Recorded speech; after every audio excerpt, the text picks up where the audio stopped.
Omo Nigeria don't turn to waiting safe. Nigeria no safe again.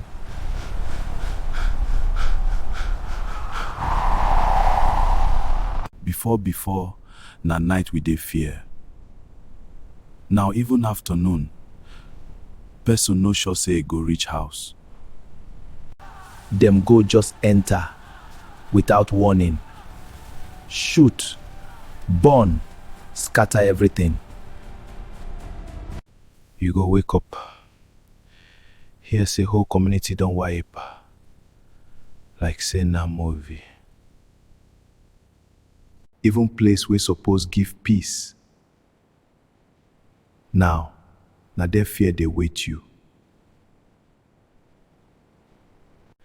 Imagine say na your mama, or your brother, or your paddy wey you follow waka yesterday. Every day, new headline killing, another attack, another we condemn am. Security day, but fear still pass security. So who really dey protect who?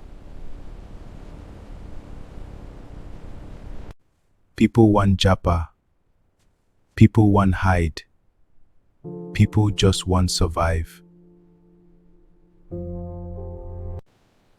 Children no even fit play free again because stray bullet no dey ask age.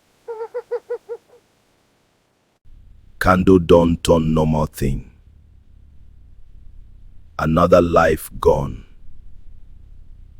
Another family break. This country wey we love, why e dey turn battlefield?